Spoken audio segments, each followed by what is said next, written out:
So, tuloy po natin ang ating series of preaching sa Book of Romans. So, last week po na nagkaroon tayo ng ibang pangangaral galing sa Book of John.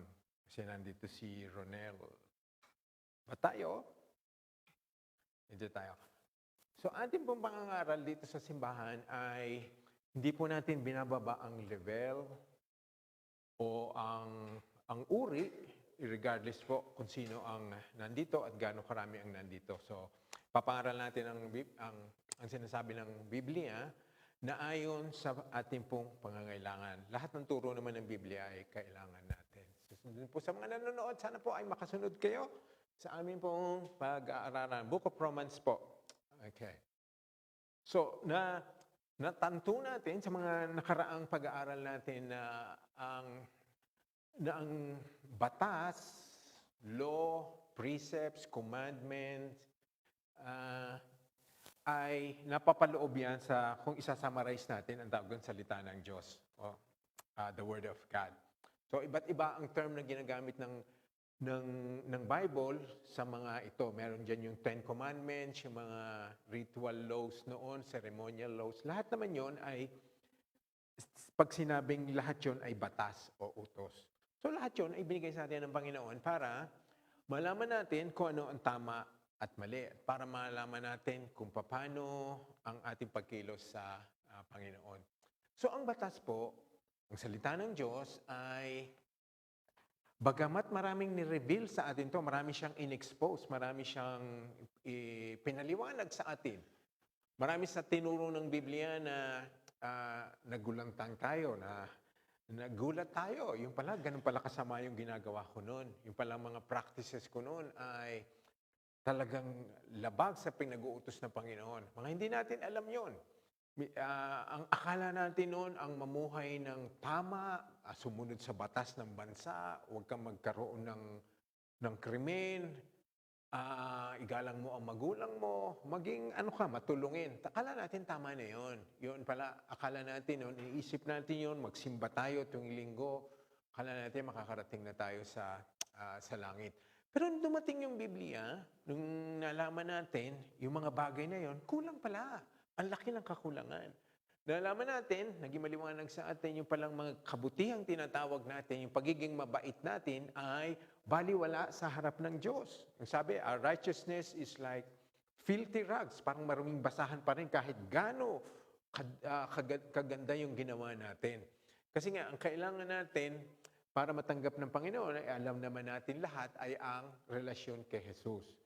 At pagkatapos naman noon, pagka tayo naging born again na, naging Kristiyano na, kailangan ipahiwatig na natin, ilabas na natin, makita sa atin ang mabuting gawa. So yun ang naging dahilan bakit maraming nagulat. Mayroon din mga tumalikod. Ang sinabi nila, ang hirap pala maging Kristiyano, hindi na ako mag-i-enjoy, hindi ko na pwedeng gawin ito, hindi na ako pwedeng sumama kahit kanino, hindi na ako pwedeng pumunta roon, pumunta rito, hindi ko na pwedeng sabihin yon, hindi ko na pwedeng tignan, hindi ko na pwedeng pagmasdan, hindi ko na pwedeng pasukin. Ang dami nang naging kasi nga naging malinaw sa atin yung mga bagay na yon. So marami din, meron ding mga noon ay naging Kristiyano sila, tapos nalaman nila ang dami palang utos.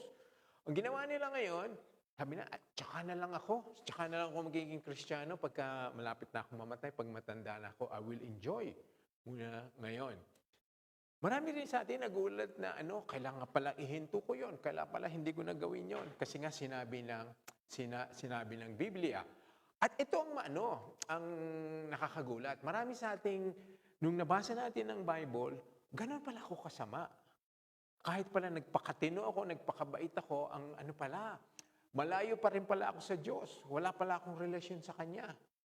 Kaya ang naisip natin, dahil sa Biblia, nalantad ang aking kasalanan. Nalantad kung gaano ako kalayo sa Diyos. Nalantad kung papaano ang puot ng Diyos ay naghihintay na lang sa akin. Marami ngayong nagulat, maraming nagsabi, kung hindi ko pala binasa to, hindi ako ngayon natatakot, hindi ngayon ako nag-aalanganin, hindi ngayon ako umiiwas, hindi ngayon ako nag-iiba na. So marami iniisip nila siguro ang Biblia ang ang mali. Kasi kung hindi naman niya in-expose yun, ang ganda ng pakiramdam ko, ang saya. Akala ko katanggap-tanggap ako sa Diyos. Pero ngayon, lagi akong nako-convict, lagi akong nag-aalala, munting sinungaling, munting pag-aalsa ng mga bagay laban sa Diyos ay ay dapat maano kagad ako, makaramdam ako ng pagsisisi. So maraming gano'n. Akala natin, ang dahilan ay yung Bible. Kaya bakit nag-iba na tayo ngayon sa paningin, sa kasalanan, sa buhay, sa kinabukasan, sa kamatayan. So marami sa atin, ang Biblia siguro ang ang masama. Dahil kung hindi naman yan, ay hindi ganito maramdaman ko. Minsan ganun po, di ba ang tao, pagka merong naging malinaw sa kanya, na-reveal o na-expose yung bahagi ng buhay natin, ang sinisisi natin yung messenger. Di ba? Kamukha nung iniisip ko noon nung sabi ko, nakakatingin ako, paningin ako, nakikita ko lahat, nakakapanood ako ng TV, nakakapanood ako ng kung ano-ano. Tapos nung nagpa-eye test ako, kailangan ko pala magsalamin. Hindi pala perfect na yung vision ko, lalo na nung nagkakaedad nga. Sabi ko, kung di ako nagpatingin, hindi ako gumasta ng salamin. Kung di ako nagpatingin, ito kasing optometrist na to, ang dami ngayong nirekomenda. Di ba? Minsan parang gano'n, sinisisi natin yung nag-expose, yung nag-deliver sa atin ng diagnosis. Akala natin, kung siguro iniwasan ko na lang tong eye test na to, hindi na ako gumasta. Yung pala, lumalala na ang sitwasyon ko. Kailangan pala magsalamin kasi lalabo yung mata natin. You know? Di ba parang gano'n ang buhay natin? Kung sino yung nag-expose, hindi naman siya dahilan. Hindi naman yung optometrist ang dahilan bakit lumalabo ang mata ko. Di ba? Yung sarili ko na yon. Siguro sa pangangatawan, sa pagpapabaya sa mata. Yon. So parang gano'n na nangyari sa atin. Yung Bible, in-expose yung mga bagay na yon. Sinabi sa atin, mali, ganito ang sitwasyon mo. Ganito kang ngayon sa harap ng Diyos. So ang sinasabi natin, itong Biblia kasi, okay? Marami sa inyo nag-iisip noon, ang sarap ng barkadahan noon, ang sarap ng mga samahan namin tuwing weekend. Pero ngayon, nung nag-umpisa kami ng Bible, parang nawala. Hindi iba ng namin.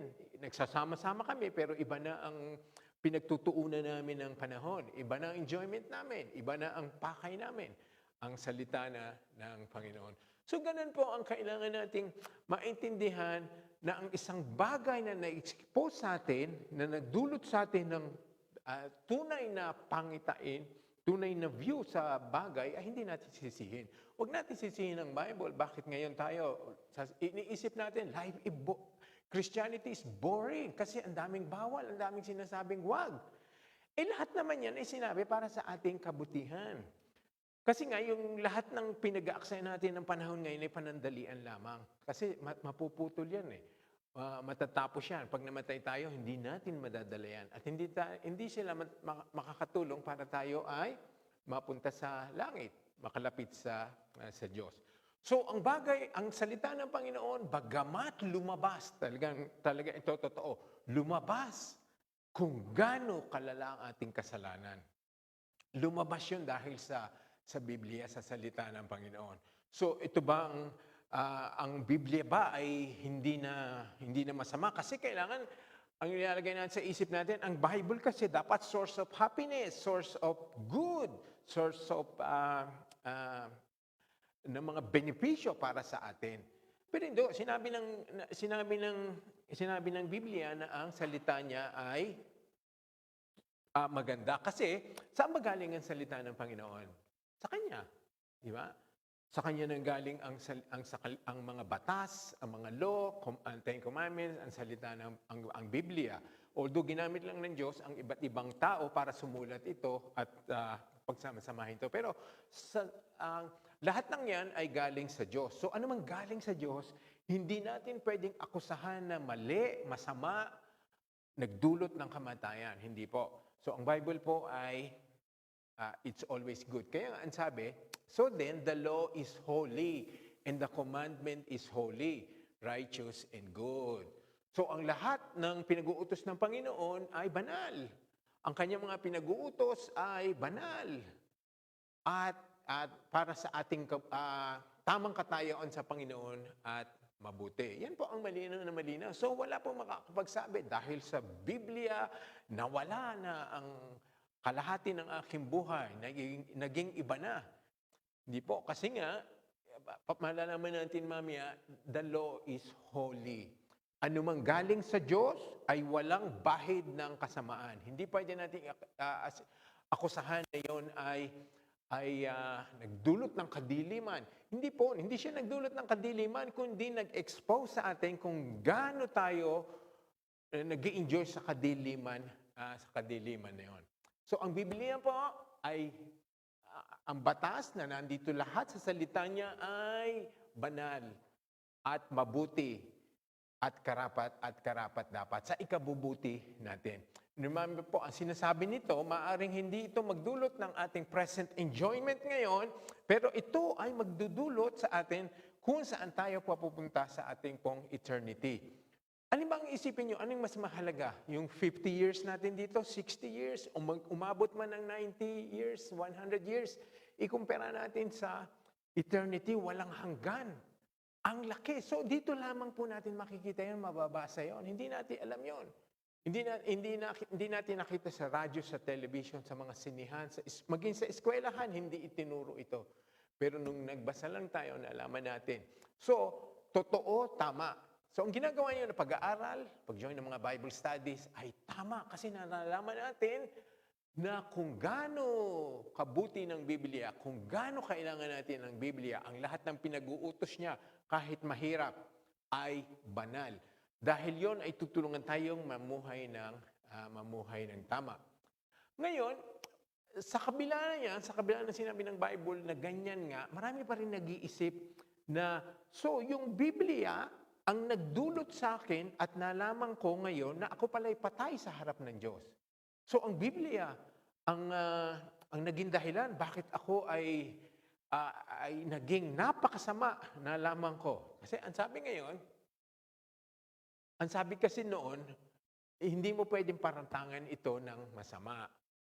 Hindi karapat-dapat, hindi tama. Sabi nung sa Psalms 19:7-8, the law of the Lord is perfect, refreshing to the soul. Ito pa, the statutes. Iba-ibang term ang ginamit. Law, commandment, statutes. Pero lahat yun ay, kung isa-summarize natin, nandito sa salita ng Panginoon. Okay? The law of the Lord is perfect, refreshing the soul. The statutes of the Lord, o mga utos, are trustworthy, mapagkakatiwalaan natin. Making wise the simple. Ayun. So, kung ang mga wala sa salita ng Panginoon, namumuhay silang parang mangmang. Marami silang ang diploma, mga degrees dito, pero sila po ay mangmang pa rin kasi hindi nila alam ang mga bagay na spiritual. Kaya nga sabi, the Lord, making wise the simple. Tayo po, kung nag-aaral tayo ng Biblia, nalalaman natin ang mga spiritual na bagay na mas malaki kaysa sa mga academic. Hindi ko pa sinasabi na hindi na tayo kailangan mag-aral. Academic po ay kailangan.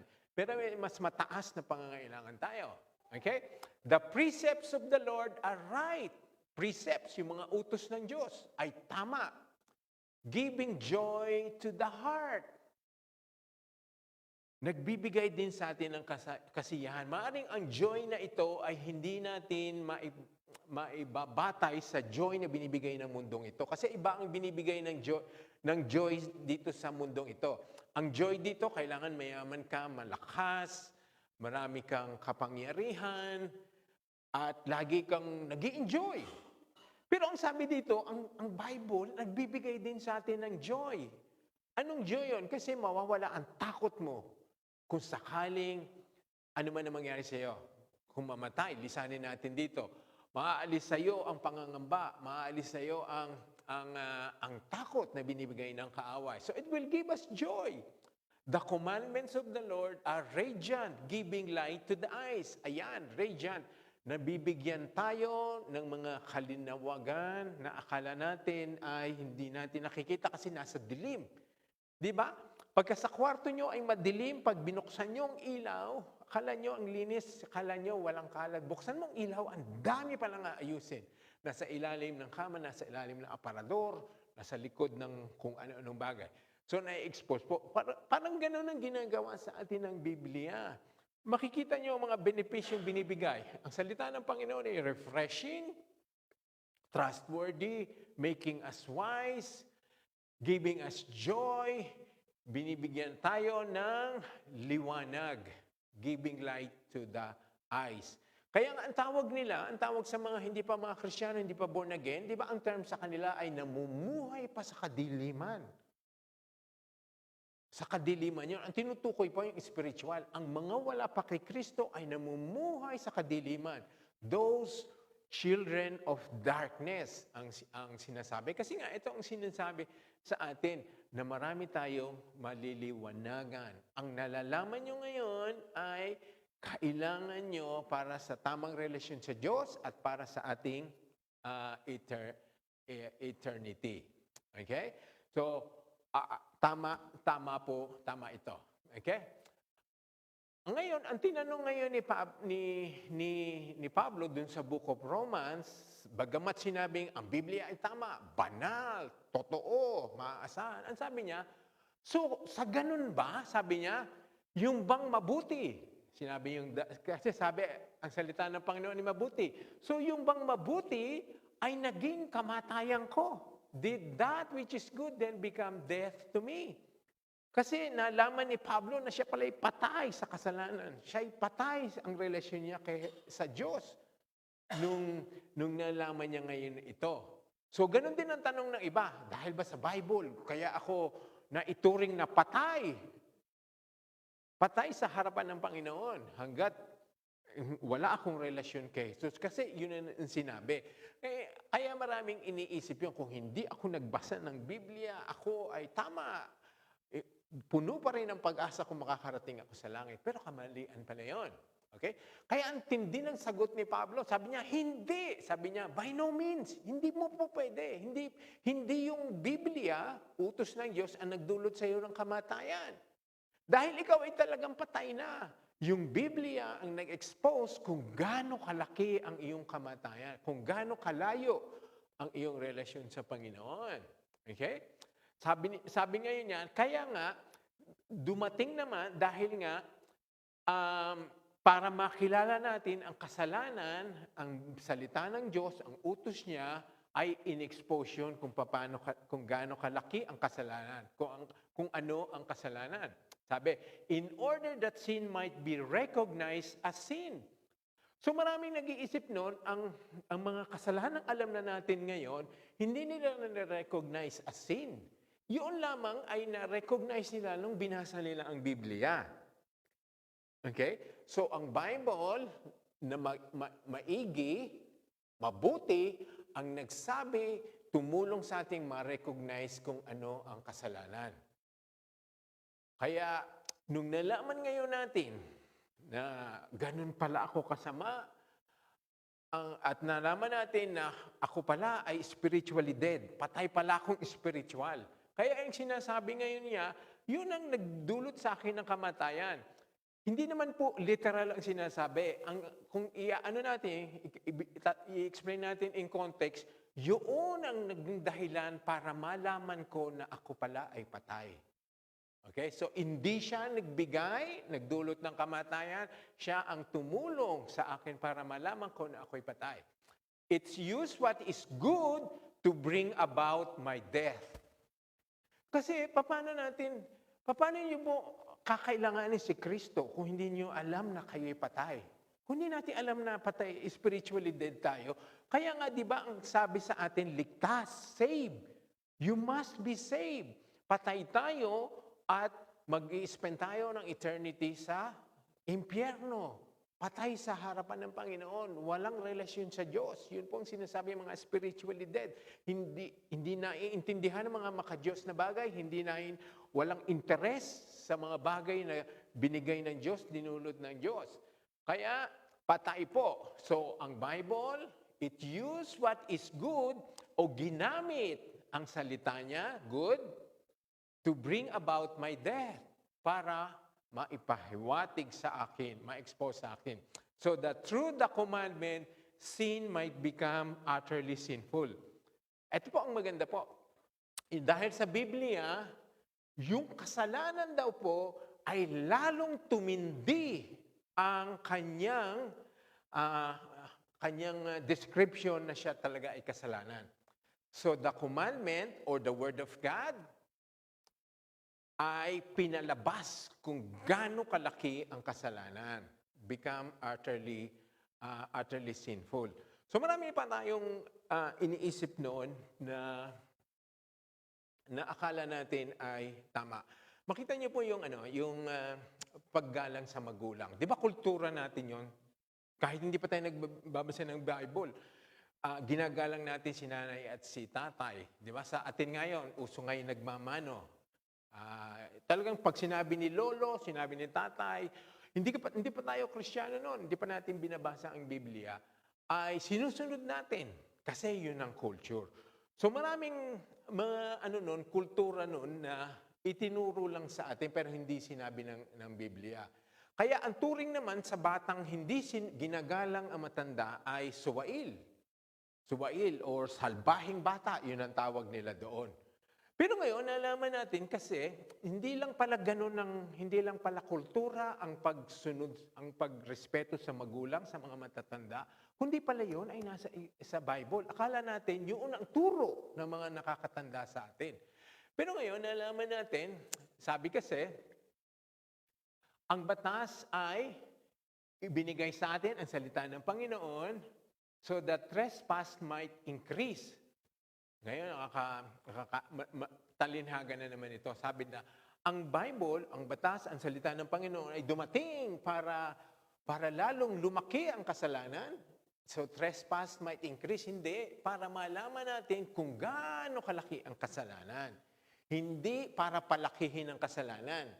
Okay, so hindi po literal ang sinasabi niya. Kahit sa Tagalog kasi parang ganyan din sinasabi. Hindi literal yon. The law or the word of God was brought in so that the trespass might increase.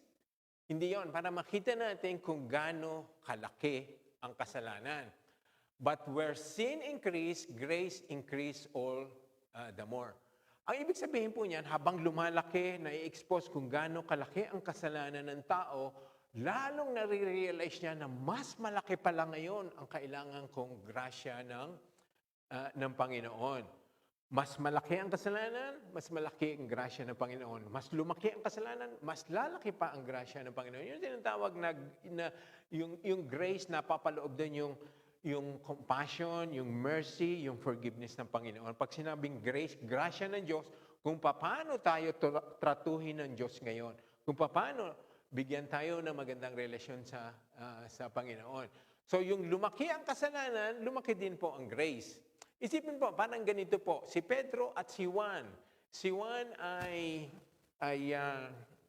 sinungaling, si Juan ay misanpilyo, pero si Pedro ay mamamatay tao. Isa siyang rapist, drug dealer, lahat ng mga kasalanan. Si Juan at si Pedro. Pero kailangan nila ng grace, pareho ng grace. Sino ang nangangailangan ng mas malaking grace? Si Pedro, di ba? Si Juan, kailangan din niya ng grasya ng Panginoon, kailangan din niya ng kapatawaran, kahit kapilyuhan lamang siya, sinungaling lamang siya. Kaya ang grasya sa kanya ng Diyos ay dumating din. Pinatawad din siya, nagkaroon ng relasyon kay Jesus. Si Pedro na napakaraming criminal records, kasamaan, kadiliman, binigyan din siya ng grasya ng Panginoon. Pero ang sinasabi doon, mas malaki yung grasyang binigay sa kanya kasi marami siyang kasalanan. Kailangan mabalot lahat yun ng grasya ng Panginoon. So nakikita nyo, when sin increase, lumaki yung grasya ang kailangan. So ganun po ang nangyayari sa atin. So gaano man kayo kasama, gaano kadilim ang pinanggalingan natin, mas malaki pa rin ang grasya ng Panginoon. Mas malaki ang ibinigay sa ating grasya. Mas malaki ang ginawa nating pagpapatawad. Kaya nga makikita nyo, si Juan at si Pedro, sino ngayon kung ma-realize niya yon, ang laki pala, sasabihin ni Juan, salamat sa Diyos, pinatawad ako. sa aking mga kasinungalingan, sa aking mga pangungupit. Pero si Pedro, sabi niya, salamat Panginoon, pinatawad mo ko sa dami at katakot-takot na mga krimen ginawa ko, kasamaan, kasalanan ko. Kaya si Pedro ngayon ay mas malaki ang kanyang pagpupuri, sisilbi sa Panginoon kasi na-realize niya yung grace eh. Kaya kung makikita niyo po, pag na-realize natin yung grasya ng Panginoon sa atin na nabalot yung ating mga nakaraang kadiliman, talagang mas pupurihin, papasalamatan natin siya. Yun nga po ay yung grasya niya, laging mas malaki. Kahit lumaki, mag-multiply ang kasalanan, mas lumalaki ang grasya ng Panginoon. Okay? So balik tayo po doon sa example ko. Bago tayo, kahit hindi pa tayo nagbabasa ng Bible noon, ginagalang natin ang mga ang mga nakakatanda. Nagmamano tayo po, nangungupo tayo. Pag sinabing inutos sa atin yon, gagawin natin. Dahil yun ang kultura, yun ang alam natin. Ayaw natin mapintasan tayo ng ng kapitbahay, ng kamag-anak natin. Yun lang ang dahilan. Okay?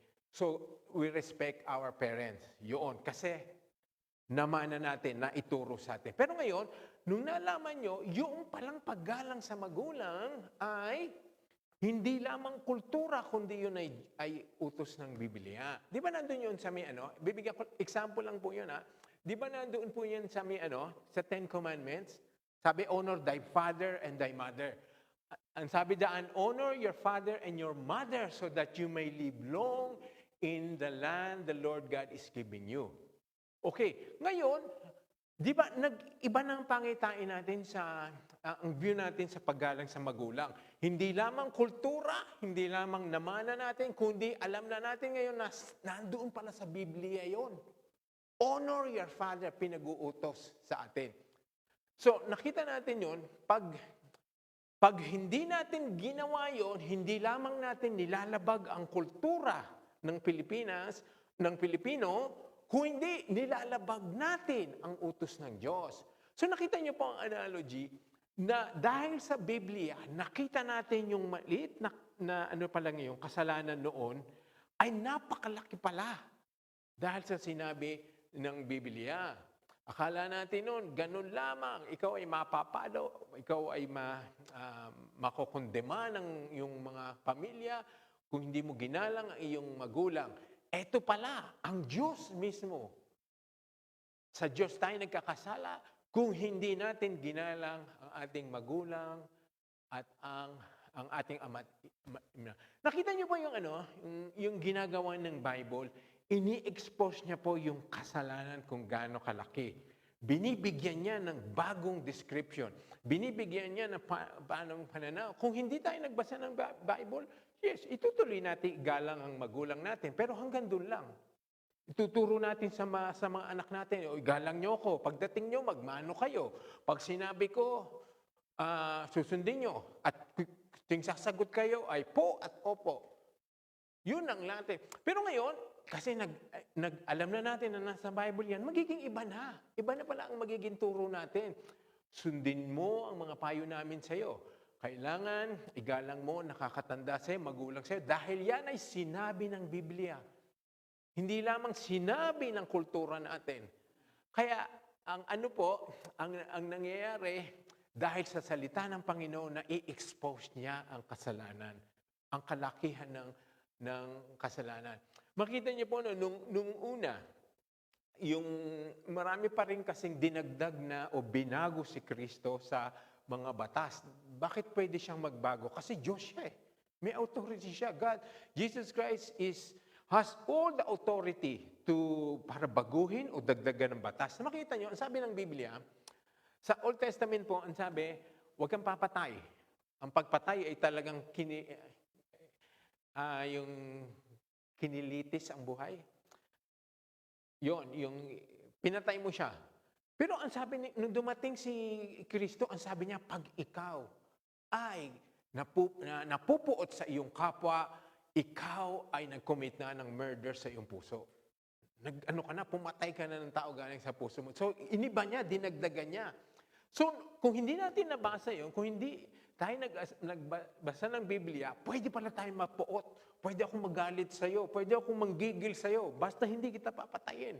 Akala natin, okay na yun. Manggigigil lamang ako sa'yo. Pero sinabi ng Biblia, kahit hindi mo siya kantiin, hindi mo siya hipuin, pero kung nagtanim ka ng galit sa kanya, ikaw din ay parang mamamatay tao. Again, dahil sinabi ng Biblia, nagiging mas malinaw sa atin. Di ba? Yung ano po, yung sabi, yung pangangulo niya, akala natin, ang pangangulo niya ay yung nagkaroon ka ng relasyon at ng masamang relasyon. Yung talagang physically, nagkaroon kayo ng ugnayan. Yun ay adultery, sinabi ng Biblia. Nung again, dumating na naman si Kristo, ang sabi niya, pag ikaw, tinignan mo ng may pagnanasa isang babae, ikaw ay you have already committed adultery sa puso mo, nabago na naman. Again, dahil sinabi ng Biblia. Kala natin noon, yung physical na relasyon lang, hindi pala, kahit hindi mo siya hipuin, kantiin, kausapin, pag nagkaroon ka ng pagnanasa sa iyong puso, you've already committed adultery. Again po, di ba? Yan ang example na ini-expose mo ng Bible ang kasalanan. Pinapalaki niya, pinapakita sa atin kung gaano kasama pag ginawa mo yon. Hindi lamang ikaw ay nagbibigay ng mga excuses. Hindi lamang ikaw ay nagbibigay ng mga dahilan, mga reason. Hindi ko naman ginawa talaga yun eh. Wala namang sino mag-aakusa na I have committed adultery. Pero yun pala, sa puso mo pa lamang, you've already done so. So, ito po, nakita natin, yung paggalang sa magulang. Ito lang po ang ganda nitong kasama ito sa 10 Commandments na ito. Kasi ito lamang po ang commandments, ang kaisa-isang commandments doon sa 10 utos na nagsasabing, ikaw may benefit, may blessing. Ikaw ay mamumuhay ng matagal. You may live long in the land the Lord God is giving you. Yan lamang ang batas na merong kasamang blessing. Kaya, makita nyo, just honoring your father and mother, ay ang laki pala. Dahil sinabi ng Biblia. So nakikita niyo po yon, kailangan natin talaga ang Biblia. Kailangan natin ang salita ng Panginoon. Kailangan natin itong pag-aralan kasi marami siyang ini-expose na hindi na-expose ng kultura, hindi na-expose ng gobyerno, hindi na-expose, hindi na ipaliwanag sa atin ng ating pamilya. Hindi piniliwanag sa atin ng dating relihiyon natin. Nung lamang pinapag-aralan natin ang Biblia sa mga pag-attend natin ng Bible studies at mga bagay na ito. Kaya importante po, sa simbahan na ito po ay talagang napakalaki. It's a big deal po talaga ang umattend ng Bible study. Mga discipleship, it's napakalaking ano po yan. Serious matter po. Hindi po natin pinabaliwalayan. Hindi natin ino-organize yan para magkaroon ng fellowship. Pagkatapos, magsama-sama kayo. Hindi. Importante yan talaga na para pag-aralan natin ang salita ng Panginoon. Para mapaalalahanan tayo. Kaya yung ginagawa niyo pong discipleship group, Bible studies, yung pag-attend ng mga Bible studies face-to-face, maski yung mga Zoom, yun po ay kailangan natin. Talaga, minumungkahin natin na ang lahat ay sumama, lahat ay magkaroon ng pagkakataong mag-aral ng salita ng Panginoon. So wala po kayong naaaksayang oras sa pag-join ng Bible study, pag-join ng discipleship group. Kaya ipagpatuloy nyo kasi yon ay kailangan natin. Kasi itong mga bagay na ito na-expose sa salita ng Panginoon. So, marami sa inyo makakapagpatotoo nung umattend kami ng Bible study, ang dami naming nalaman, ang daming nabago sa buhay namin, ang dami naming inintuna, ang dami naming natutunan. Again, it's because hina-highlight ito ng Bible, ng Biblia. Kaya marami dyan, hindi pa nila nahihinto, hindi pa nila naumpisahan ang mga magagandang bagay kasi hindi pa nila na papag-aralan ang Biblia. So sa church pong ito, yan po ang ating itataguyod. Hanggat maaari, kung kahit araw-araw, kung po pwede na nga lang magkaroon tayo ng Bible studies. Now, pwede naman yun. So aside from Bible studies, kailangan po meron kayong mga personal devotions. Yung kanya-kanya, yung sarili kayo mag-aaral ng Biblia bago kayo umalis ng bahay sa umaga. O kung busy man, pagdating ng gabi, bago matulog, have a personal devotion. Yun po ay pinapaalala natin. Minumungkahi natin, hinihikayat natin ang iba na araw-araw isama sa parte natin, sa buhay natin ang pag-aaral ng Biblia.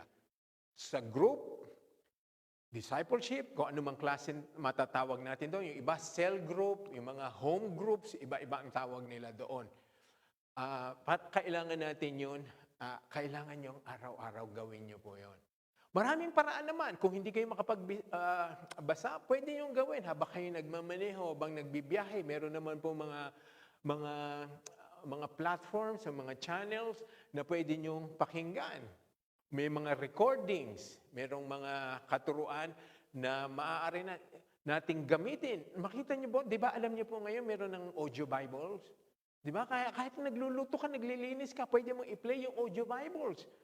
Hindi mo na kailangan basahin. Yun ay maghapon nakaano sa'yo. Maaaring hindi naman kailangan maghapon. Pero wala na po talagang excuse para pag-aralan natin ang salita ng Panginoon. So sa ating pong church, yun po ang hinihikayat natin. Kaya kung makikita niyo po, araw-araw po, binibigyan natin may mga post po tayo doon ng mga katuruan, mga sagot sa katanungan. Kasalanan ba ito? Dapat ba itong gawin? Ito po ba ay tama? Yun ay nilalagay natin para lahat ay mabasa at matulungan. Maintindihan yun. Araw-araw po, ginagawa natin yun. So kung may pagkakataon kayo, pag-aralan nyo, basahin nyo po yung mga pinapost natin sa mga chat groups natin, sa mga Facebook. Kasi ito po ang sabi. Sabi dito sa Hebrews 3:13, sabi, encourage one another daily. Yon. As long as it is called today. So that none of you may be hardened by sin's deceitfulness. Ayun. Para wala daw sa inyong madaya, walang maging matigas sa pandaraya ng kasalanan. Kaya ang sabi po, ang reminder sa atin, ito po, daily, araw-araw. Encourage one another daily. As long as it is called today. Ang ibig sabihin po ng today, ibig sabihin, wag mo nang pagbukas, ngayon na. Wag mo nang sabihin, wala akong time ngayon, bukas na lang. Hindi ako attend ng Bible study ngayon, next week na lang. No, you need that today. Sabi, daily. Araw-araw niyong gawin ang pagsasaliksik ng salita ng Panginoon. Kasi ito po ang warning. Kasi pag hindi niyo ginawa yon, maaari kayong malinglang ng kasalanan. Pwede kayong madala sa sin's deceitfulness. Ang kasalanan po ay nanliling lang. Parang may utak siya, meron siyang pag-iisip na hahanapin niya yung kahinaan mo, hahanapin niya yung kung saan ka madaling tuksuhin. Kaya pag hindi natin pinag-aralan talaga yan, madadala tayo. Kaya sabi, daily, today, wag mo nang pagbabukas. Kung merong pagkakataon, go, join. So, kaya nga, mapalad tayo, yan ang anuhin natin, maaari sa planning natin, sasabihin pa natin, planuhin natin na increase pa natin ang mga Bible studies. Dagdagan pa natin ang mga discipleship group. Dahil yan ay kailangan. Daily, ang sabi po ng Hebrews, araw-araw. So, with the group or with yourself. Ito po ang pakay. Huwag po nating mapadaya ng kasalanan. Kaya po, inaano natin sa pulpito, sa mga Bible studies, hindi po tayo nag-aalanganing i-address ang kasalanan. Hindi po tayo nag-aalanganin na ipangaral ang kasalanan. Hindi po kailang yung iba na kaya po ang mga church noon ay lumalago kasi iniiwasan nilang i-preach ang kasalanan. Ayaw nilang may tamaan. Ayaw nilang may makundema. Gusto nila, ang mga tao ay masarap ang napapakinggan. Ang Diyos ay nagbe-bless, ang Diyos ay nagpapatawad, God is good, kailangan mamuhay ka ng marangya, kawa ay malakas. Yung mga pinapangaral, yung mga positive mga messages, yung mga prosperity gospel. Pero tayo po hindi, kahit kung tamaan, may tamaan. Kasi kailangan natin yun, inutos sa atin yun. So sa DOCC, we will not hesitate to preach on sins. Hindi natin dahil mag-aatubiling iwasan ang mga topic na yan. Kahit po masakit. Kaya wala tayong pinipili po. Kung sinabi ng Biblia, i-discuss natin yan. Kung sinabi ng Biblia, ituturo natin yan. Kung sinabi ng Biblia, yan po ay ating ipapangaral. So, ang pangangaral po natin sa DOCC, hindi yung kung ano ang gusto nating ilagay sa programa, kung ano ang gusto nating i-discuss, kung ano ang gusto nating ituro, hindi po kung ano ang gusto ng Biblia. Kaya nga ang pag-aaral natin, tinatawag po yung hindi topical, hindi tayo nag-iisip ng topic para i-preach sa pulpito. Kaya po mga nangangaral natin, hindi natin sila binibigyan ng topic. Binibigay natin sa kanila ang verse. Kagaya po nun, binibigay natin, ito, pangaral mo ang buong aklat ng Matthew. Ito naman, ikaw, ipangaral mo ang buong book of John. Kaya ito naman po, ginagawa natin ito, pinapangaral natin ang buong book ng Romans. Hindi tayo namimili ng topic. Kung ano madaan ng topic, i-discuss natin. Again po, kasi ito ang plano, ang pakay natin. Daily, panaginang, paalalahanan, ituro ang mga bagay tungkol sa kasalanan para maiwas sa kasalanan. Yun po ang magiging matatag, ang simbahan. Kung ang mga miyembro po ay natuturuan ng tama para mamuhay ng banal, na maiwasan ang kasalanan. We're not gonna say na ang mga miyembro ng DOCC magiging sinless. No, we will not achieve that. Pero unti-unting nahuhubog sa kasalanan. So invite po, kung may kakilala pa kayo, ask them to join the discipleship group. Mga kaopisina, invite nyo po. Kasi makapagpapatotoo kayo, nung nag-attend po kayo noon, maraming na bago. Marami tayong natutunan. So invite them to church, Bible studies, kahit po sa mga Zoom Bible study natin, invite them to join kasi itutuligsain natin ang dapat tuligsain na ayon sa Biblia. Kasi ito po nakakatakot. Huwag nating babaliwalain ang kasalanan dahil ang kasalanan ay nanlilinglang. Hindi lamang tuturuan tayo ng masama, kundi lilinglangin tayo. Ang sabihin ng kasalanan ay merong bubulong sa'yo na para malinglang ka. Maiba ang iyong katwiran, maiba ang iyong pag-iisip. Ganon kasama po ang kasalanan. Kaya wag natin siyang papaglaruan. Alamin natin paano kumilos ang kasalanan. Yan ay ma-achieve natin sa pag-aaral ng Biblia kasi ini-expose ng Biblia paano kumilos ang kasalanan. Kasi para siyang may isip eh. Parang pinipersonify natin ang kasalanan. Meron nagmamatsyag, nanghihintay, naghahanap ng pagkataon, ikaw ay madaya, ikaw ay mahikayat, matulak, ikaw ay matukso. Ganun katindi po ang kasalanan. Kaya nga deceitful siya. Masama na siya, nanglilinglang pa siya. Bibigyan ko po kayo ng mga example. Paano nanglilinglang ang kasalanan? Kailangan natin malaman. Ito po. How is sin deceitful? Paano ang kasalanan ay nandadaya? Paano? Ito po ang mga example. Tingnan po natin. Unti-untiin natin. Sin lies about consequences. Ang kasalanan, dadayain ka niya, sasabihin nila sa'yo, wala naman yan eh, walang mangyayari sa'yo.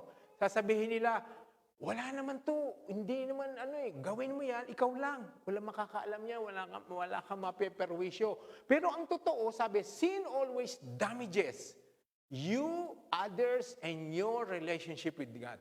Ang lahat ng kasalanan, kahit personal na kasalanan, ikaw lang ang gumagawang kasalanan, ikaw lang mag-isa, wala kang kasama, it's still masisira ka, sisirain ng iyong relasyon, ang iyong katayuan sa Diyos. Yun po ang totoo.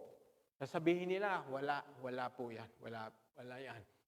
Kaya meron ako pong, meron nangatwiran noon, dalawa silang, hindi na natin ito mag-aalangan eh. Dalawa po silang homosexuals. Ang sabi nila, okay naman to basta nagmamahalan kami. Wala naman kami piniperwisyong iba. Hindi nila naisip yun. Hindi kami namimerwisyo ng iba, basta nagmamahalan kami. Hindi nila naisip yung relasyon, yung damage na ginagawa nila. Paano yun kung mag-ampon sila? Paano yun kung yung mga kaibigan nila, kung paano gayahin din sila? O yung mga bata, gayahin din sila. Tapos sasabihin nilang, kami lang naman po, nagmamahalan to. Wala naman kaming piniperwisyong iba. Pero hindi nila alam ang perwisyong ginagawa sa komunidad, sa pamilya, sa mga susunod na henerasyon. Okay, kaya looking at pornography, akala natin yon sa katahimikan lamang ng bahay. Harmless entertainment. Pero yun po ay magdudulot sa atin ng addiction, broken marriages, distorted views of sexuality. So, yan po yan. Sasabihin ng kasalanan, hindi yan. Huwag kang mag-alala. Walang nakakita niya. Wala kang mapiperwisyo. Again po, ito ang mga example na nadudulot niyan, personal sin. Okay? Lilinlangin ka niyan sa magiging hantong o bunga. Sasabihin niya, walang mangyayari yan. Wala kang alalahanin. Hindi makakaperwisyo yan. Yun ang isang pandiling lang ng kasalanan. Pangalawa po, sin lies about timing. Sasabihin niya sa'yo, gawin mo ito ngayon lang naman yan eh. Kaya mo yan, bukas hindi pwede mo nang ihinto yan. Ang timing, sasabihin niya, kakatwiran niya, just this once. Ngayon lang naman, titikman ko lang.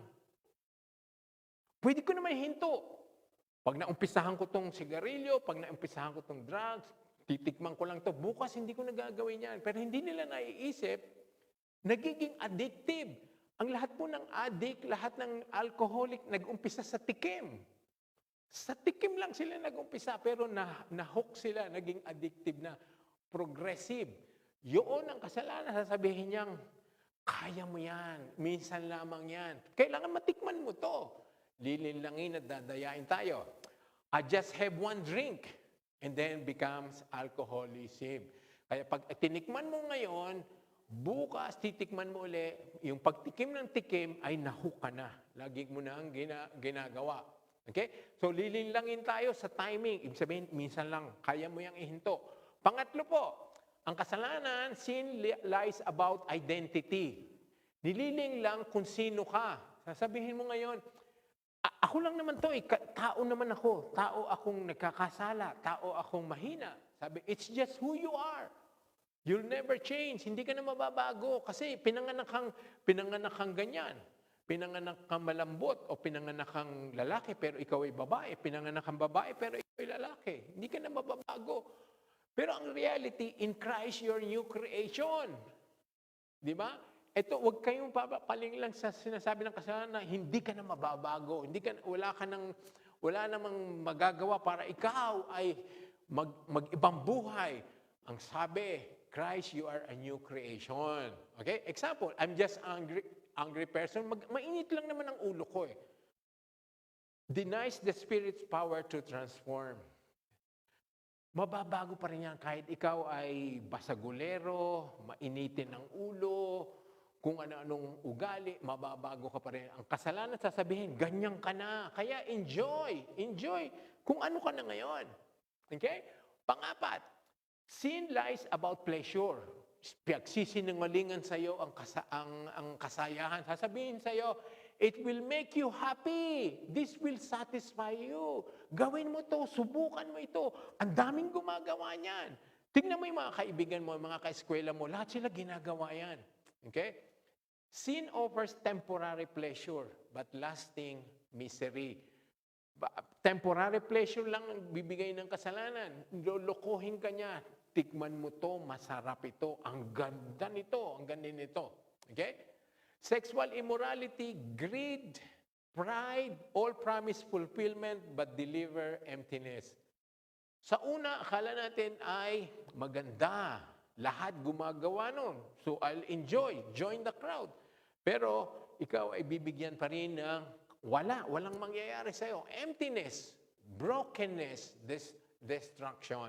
So, again po, pinapakita natin ito para malaman natin na ang kasalanan ay nangliling lang. Kaya kailangan natin ang Biblia. Kailangan siya ma-expose. Ang title natin ng message na ito is The Unmasking of Sin. Aalisin natin ang maskara ng kasalanan. Kasi sa kabila ng maskara, nandun ang talagang kasamaan niya. Kademonyohan, kadiliman. Kaya ito po, inaalis natin ang maskara. Ina-expose natin sa inyo ang panlilingnan ng kasalanan. Panglima, sin lies about severity. Ang kasalanan, sasabihin niya, wala yan eh, magaang lang yan. Ano lang yan, maliit na kasalanan lang yan. Kaya nga, it's not that bad. Everyone does it, or just a little sin. So everyone now is nagsasama na. Okay na magsama. Dati sa Pilipinas, bawal ang kahit hawakan mo ang kamay, i-date mo nang hindi kasal. Ngayon, okay na po. Di ba napansin nyo? Lahat ay gumagawa na. Sa Pilipinas dati, hindi yon. Dito, lalo na sa ibang bansa. So everyone is doing that. Kasi okay naman yun. Mag-in-love kayo, magsama kayo. Subukan nyo muna.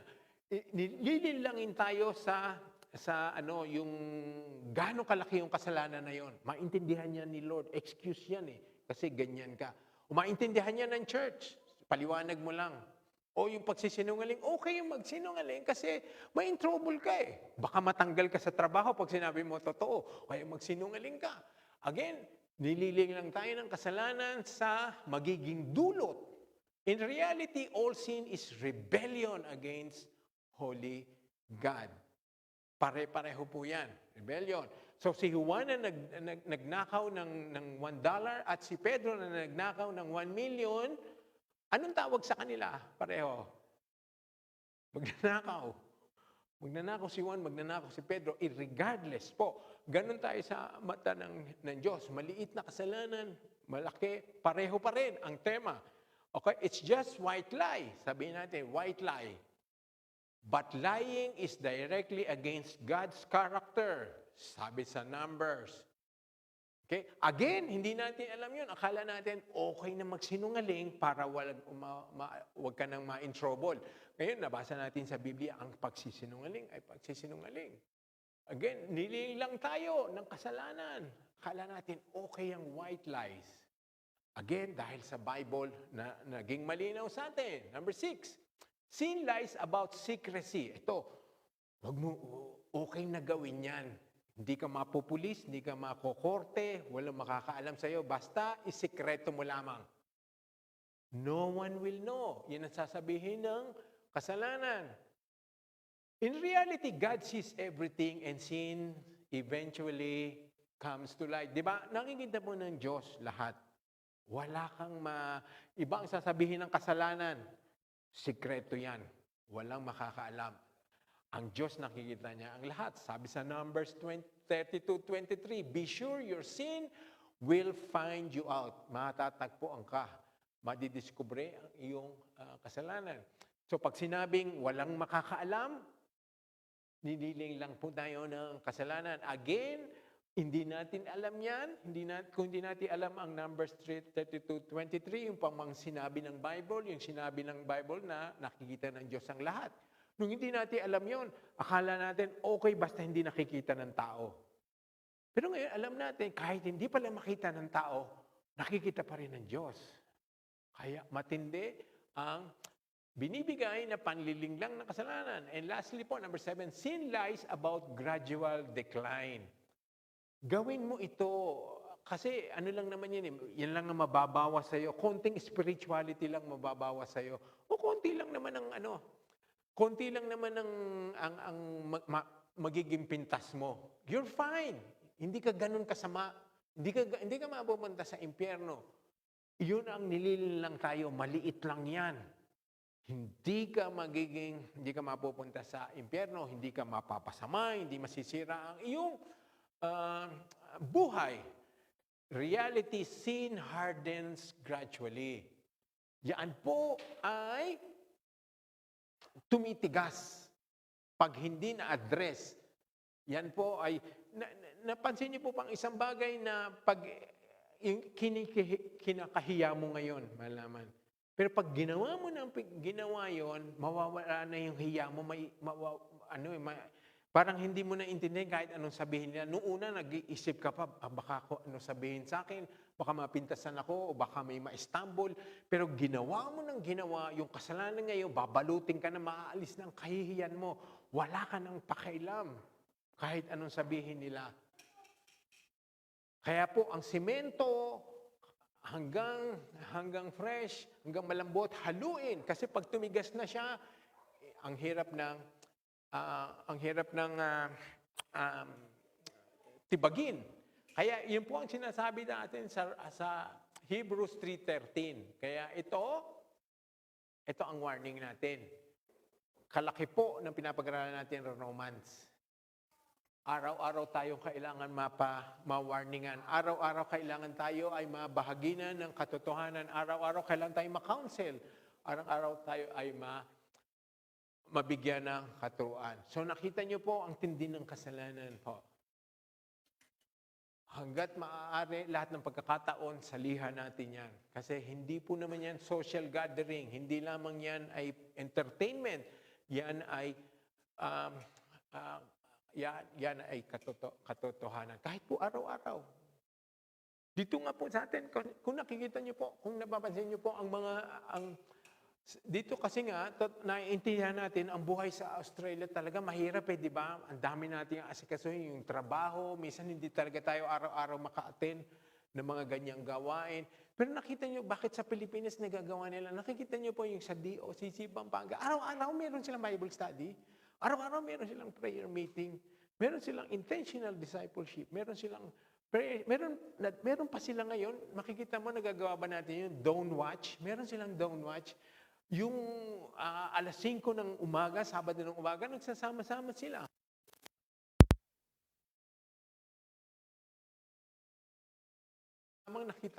Nakita niyo po yung litrato? 3 lang sila, pero tinuloy nila yan. Pero araw-araw, tignan niyo po, araw-araw meron silang Bible study. Kasi nga, we need this daily.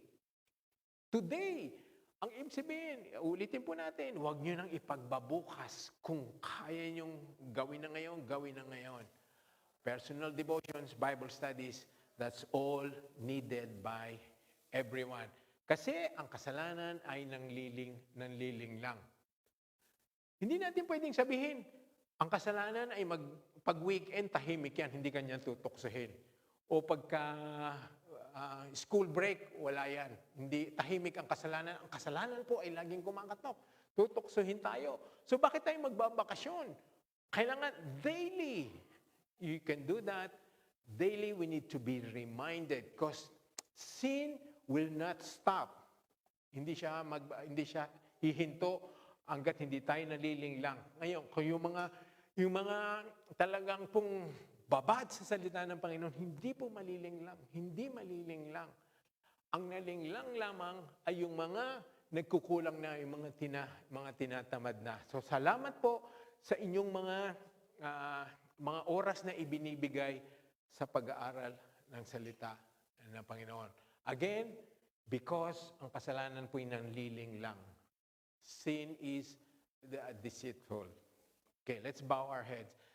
Thank you, Lord, for teaching us, Lord, exposing unto us how bad sin is, kung gaano katindi ang kasamaan ng kasalanan, kung gaano kadilim nababalot ang mga taong hindi pa alam ang lahat ng tungkol sa kasalanan. Ang kasalanan ay kailangan ma-expose.